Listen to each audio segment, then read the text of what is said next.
शुरू हो गया।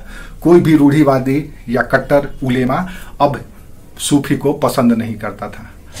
ऐसी स्थिति में धीरे धीरे सूफीज्म को स्थापित करने के लिए एक और बंदा आया जिसका नाम आया ईसा अल खर्राज, जिसने इस्लाम और सूफी के बीच जो लड़ाई या दीवार जो शुरू हो गया था, दार्शनिक पराकाष्ठा का या आप कह सकते हैं कि दर्शन के अलगाव के वजह से, उसको भरपाई करने का इन्होंने बीड़ा उठाया, जिनका नाम था ईसा अल खर्राज। इन्होंने इस्लाम और सूफी के बीच जो अलगाव था उसको दूर करने के लिए एक नया थ्योरी दिया, एक नया सिद्धांत दिया। उन्होंने कहा कि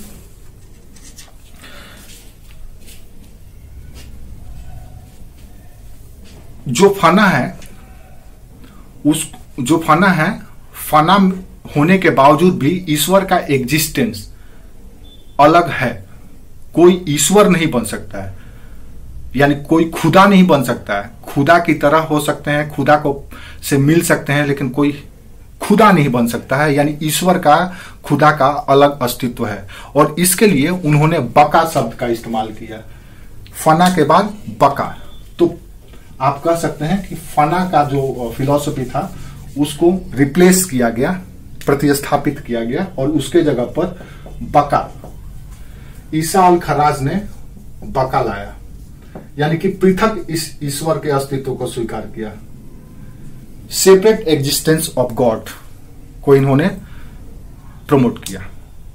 अब सेपरेट एग्जिस्टेंस ऑफ गॉड को जब स्वीकार किया, तब जाकर के जो रूढ़िवादी या जो कट्टर उलेमा थे थोड़ा सा शांत हुए।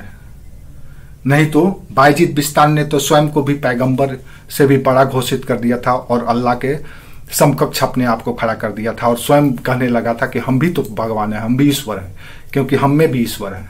हम और यही मूल फिलॉसफी है कि ईश्वर जैसे सर्वेश्वरवाद है, इकेश्वरवाद में कहता है कि कण कण में है भगवान, हर चीज भगवान का निसृजन है, तो वो भी भगवान ही है। इसलिए सनातन संस्कृति पत्थर भी पूछता है, चींटी भी पूछता है, पानी भी पूछता है, अग्नि भी पूछता है, हवा भी पूछता है, सांप भी पूछता है, कण कण में है भगवान।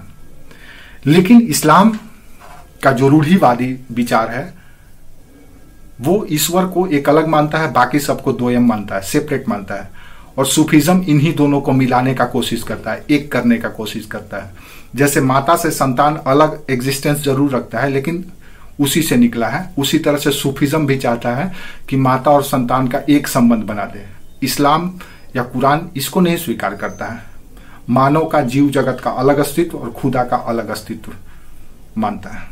लेकिन सूफीज्म दोनों को एकाकार करने का कोशिश करता है। तो इन्होंने, ईसा अल खर्राज ने बका, फना का जगह पे बका लाया। उसके बाद जो व्यक्ति हमारे आपके लिए जरूरी है वो है मंसूर हल्लाज। मंसूर हल्लाज ही वो व्यक्ति है जो अपने दर्शन को पुख्ता करने के लिए, अपने फिलॉसफी को मजबूत करने के लिए लगभग 833 आप कह सकते हैं कि 905-907 ईस्वी के लगभग, यानी 10वीं शताब्दी के प्रारंभिक वर्षों में भारत भी आया था। मंसूर हल्लाज के समय में इराक का बगदाद, अब बसरा से हट करके, हसन अल बसरी से हट करके, मंसूर हल्लाज के समय में 10वीं शताब्दी के प्रारंभिक वर्षों में बगदाद सूफीज्म का केंद्र बन गया। और मंसूर हल्लाज को इतिहास में इसलिए भी, या सूफी इतिहास में मंसूर हल्लाज को इसलिए भी याद रखा जाता है क्योंकि उन्होंने अपने दर्शन को समृद्ध करने के लिए भारत भी आए थे। और भारत में आप देखेंगे तो विशेष करके उत्तर पश्चिम क्षेत्रों में, सिंध में, मुल्तान के क्षेत्रों में, यहाँ पे जो एकांतवासी या बौद्ध दार्शनिक थे या वेदांती जो दार्शनिक थे, उनसे वो मिले थे और मिल करके अपने दार्शनिक समस्याओं का या दार्शनिक ऊहापोह का या दार्शनिक संशय का समाधान करने की कोशिश की थी मंसूर हल्लाज ने। तो आपके लिए ये थोड़ा सा फैक्ट इंपॉर्टेंट है कि वो कौन सा सूफी संत थे जो उत्तर पश्चिम क्षेत्र, सिंध और मुल्तान के क्षेत्र में आए थे और यहाँ के वेदांतियों से या बौद्ध दार्शनिकों से मिला था और दर्शन पे चर्चा की थी, डिस्कस किया था। तो वो थे मंसूर हल्लाज। इनका जो फिलॉसफी था वो दरअसल शंकर के, याद रखना है कि ये कहीं ना कहीं अब सीधे बौद्ध दर्शन या वेदांती दर्शन से प्रभावित होने लगे हैं। तो इन्होंने जो फिलॉसफी दिया उसको कहा गया अनहलक। अनहलक यानी कि जो शंकर का फिलॉसफी है, अहम ब्रह्म अस्मि, हम ही ब्रह्म है, खुद ही ब्रह्म है। अहम ब्रह्मस्मि यानी ब्रह्म हमारे अंदर ही है, हम खुद ही ब्रह्म है। तो कहीं ना कहीं आप देखेंगे कि बायजीद का जो दर्शन था उस दर्शन का अप्रूवल इन्होंने भी किया कि हम खुद ही ब्रह्म है, खुद ही भगवान है। इसके लिए अनहलक शब्द का प्रयोग मंसूर हल्लाज ने किया।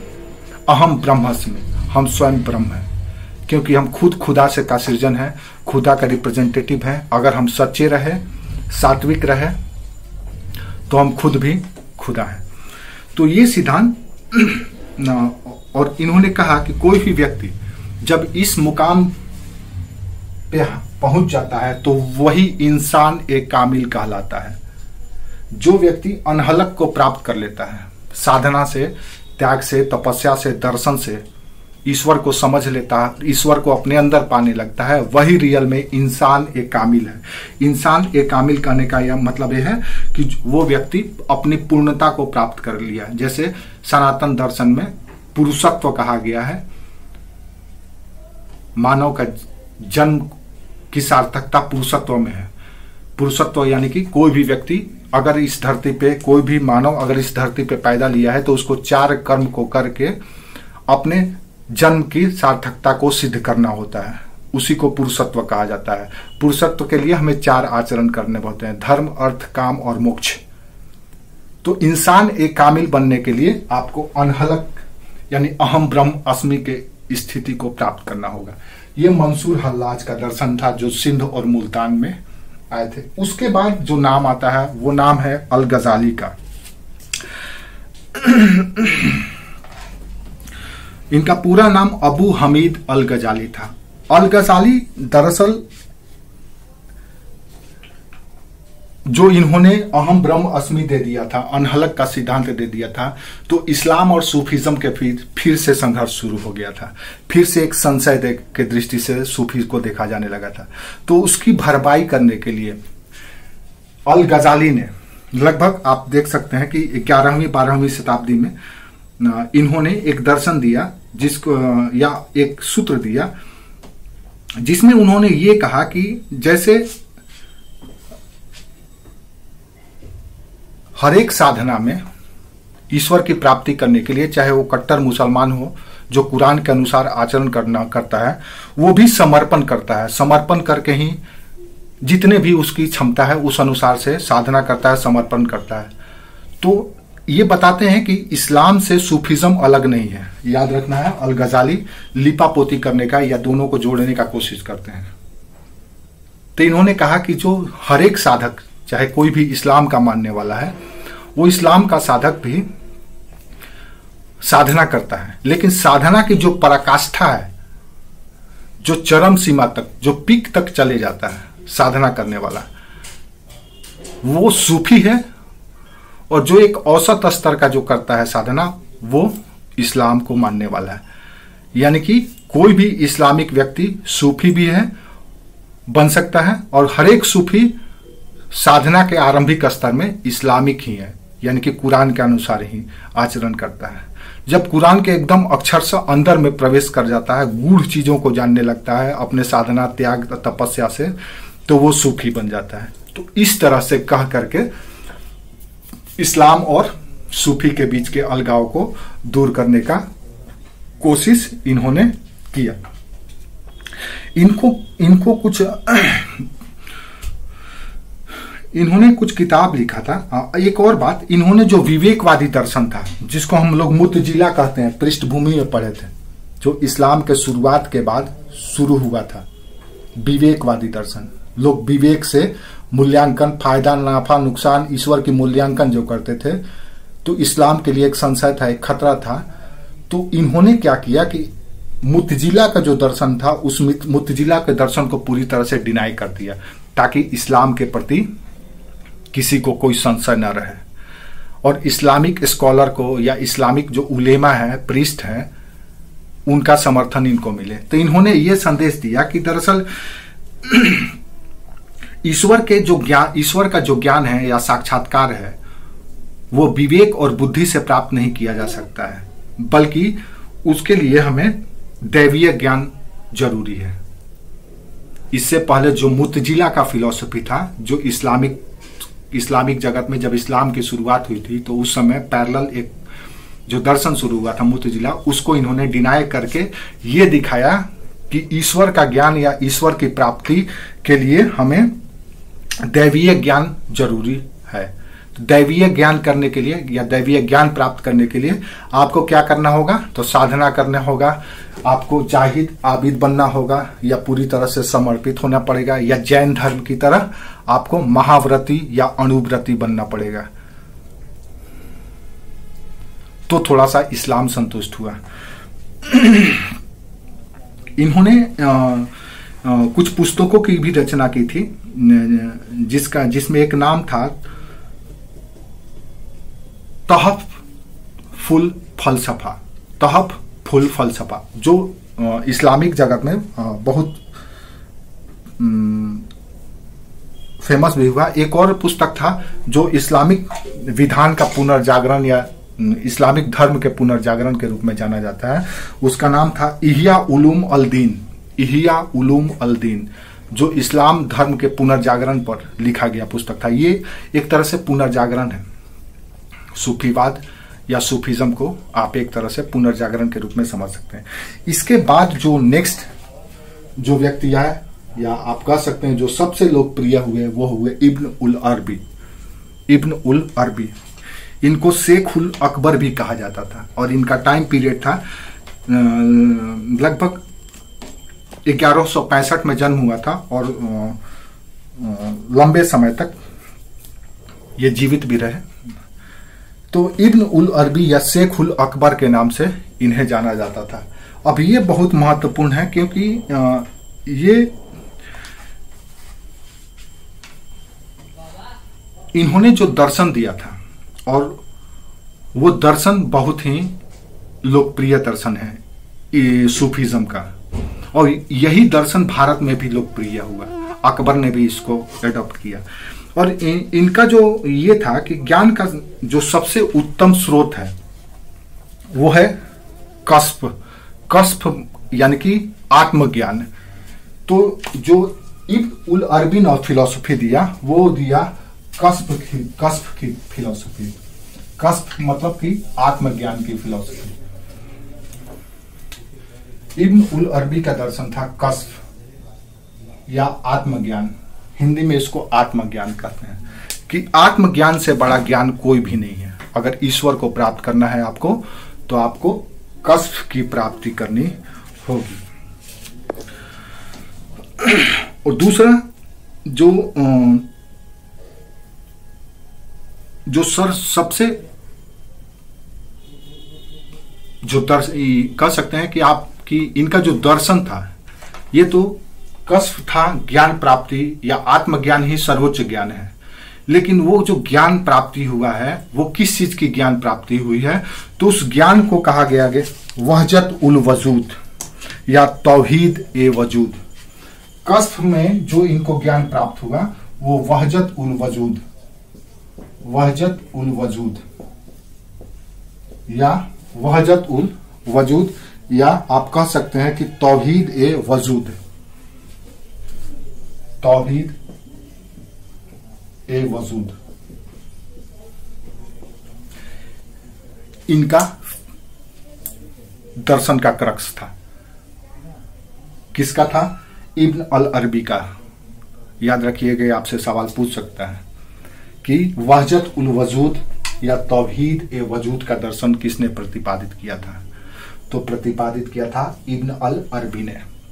और ये सूफीज्म का सबसे बुनियादी या सेंटर ऑफ द फिलॉसफी है, दर्शन का केंद्र है यही, वहजत उल वजूद। ये वहजत उल वजूद वही है जो वेदांत में है, सर्वेश्वरवाद, एक तत्ववाद। ईश्वर एक है और वही ईश्वर सभी जगह या सर्वव्यापी है, सभी जगह पर व्याप्त है। उसी को वहजत उल वजूद, वजूद का मतलब होता है अस्तित्व, वहजत का मतलब होता है हर एक जगह, सभी जगह।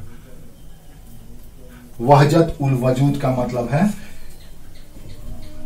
उल का मतलब है, उल शब्द से अल्लाह समझ लीजिए या ईश्वर समझ लीजिए, तो जिसका वजूद हर एक जगह पर है, उन्होंने इस थ्योरी को दिया वहजत उल वजूद के।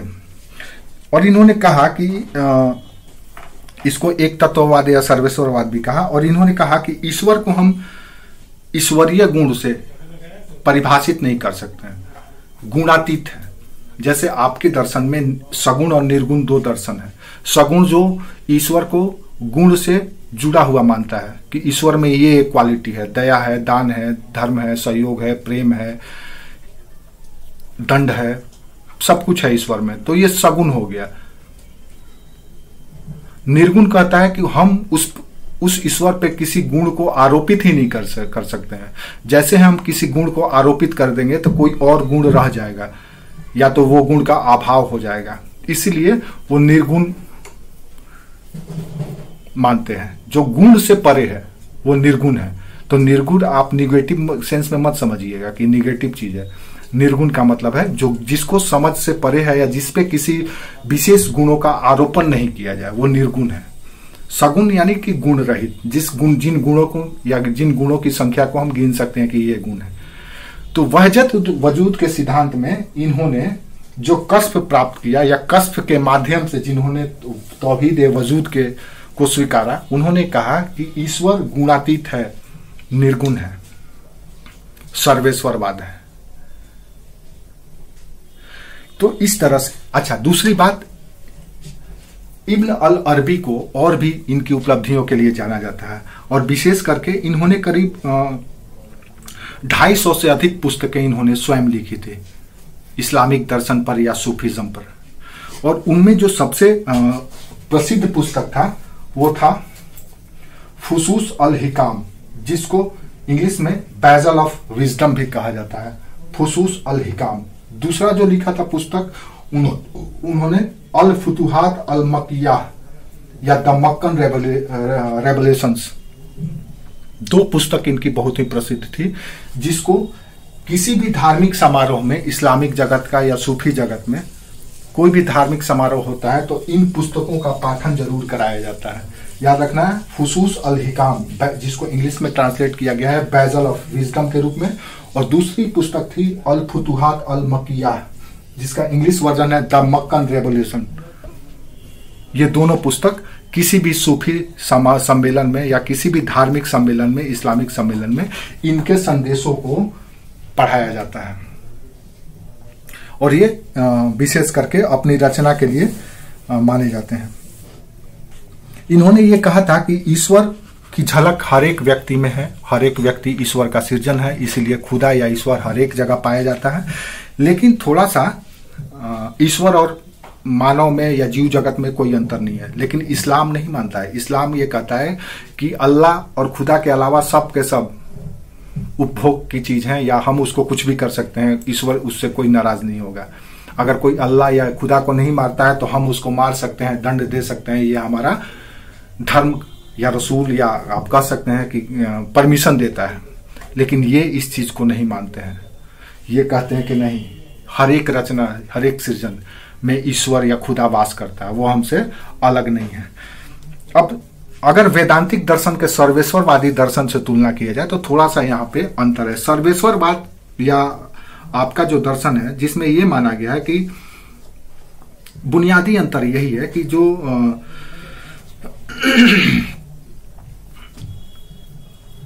ये जो संसार है, संसार में जो कुछ भी है वो माया है, उसको माया मान लिया जाता है। हमारा जो सर्वेश्वरवादी दर्शन है हर एक जगह ईश्वर के अस्तित्व को तो मानता है, लेकिन उसको माया या मिथ्या मान लेता है, लेकिन ये उसको रियल मानते हैं।